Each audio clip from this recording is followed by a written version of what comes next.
Uh-oh. Uh-oh. Yes. One? One. Come on now.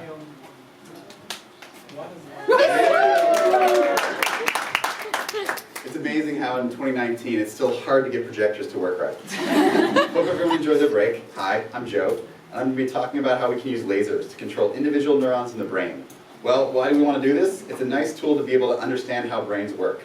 Brains are really cool, but they're really big and really complicated. So the human brain has about 80 billion neurons in it. It's also got this thick skull that gets in the way of putting lasers into the brain.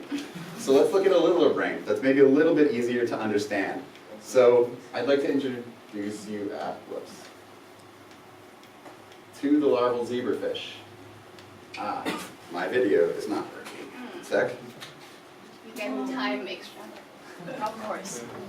Oh. Celebrate! Alright, We added on your time, don't worry. so this is a larval zebrafish. It's a vertebrate brain, a lot smaller than our brains, still does cool stuff, swims around, tries to eat things, runs away from things that are scary. But the brain is very small, under a millimeter, and the whole thing is very convenient to work with. So why do we want a transparent brain? Well, we can look inside the brain. But importantly, we can look not just at the structure of the brain, but also at the function. So we take neurons and we stick something interesting in them, which is a fluorescent calcium sensor. So normally the sensors there are not very fluorescent. When the neuron's active, then a bunch of stuff happens in the cell and the internal concentration of calcium goes up. The calcium interacts with these molecules and they start to fluoresce a lot brighter. And so basically the neurons will light up. So we can take our zebrafish and we can fix its head in place, zoom in under a microscope, often a 2-photon, but doesn't have to be, and then we can look at a plane within the brain. And we can do this not just one plane at a time, but for many planes. And then we can look at activity through almost the entire brain. So each one of these little dots that you see blinking is a neuron being active. And we can record this is probably tens of thousands of neurons simultaneously active.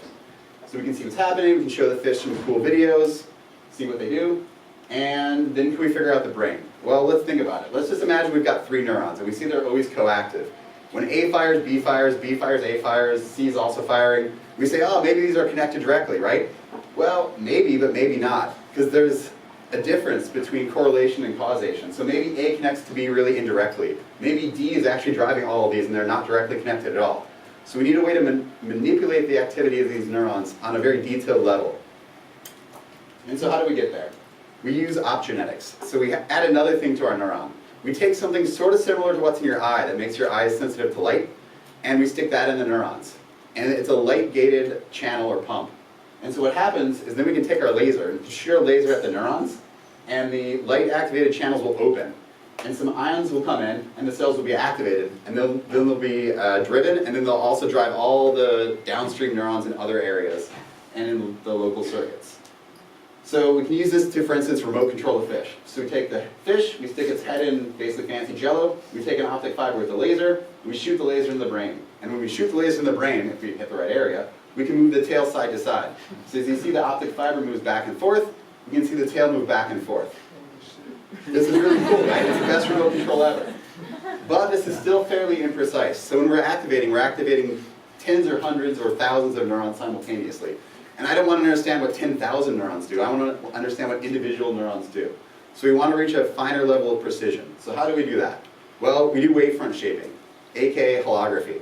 So if we take just a beam of light, we put a lens there, it'll focus to a spot.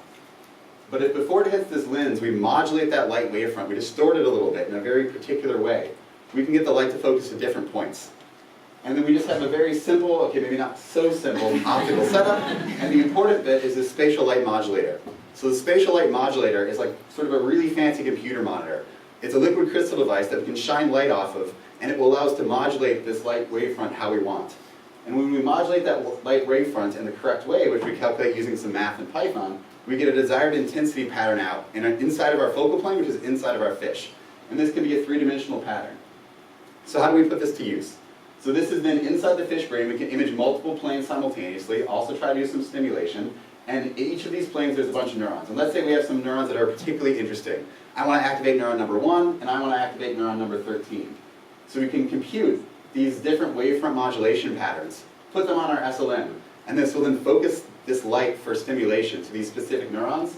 and then we can drive them selectively. So you see these orange bars here are showing the activation times when we're shining the laser on these neurons. And for instance, we're aiming at both neuron number 1 and neuron number 13. You can see they are reliably driven in activity when we shine the laser on them. But it's pretty selective that we're not hitting all the neurons in there. So then we can reach a point where we really go neuron by neuron and get to activate it while simultaneously looking at all the network activity and also the behavior of the fish. So we can image hundreds of neurons simultaneously. In this case, we're activating just 3 of them at a time, and we can make the fish twitch its tail. Hopefully to figure out how the brain works.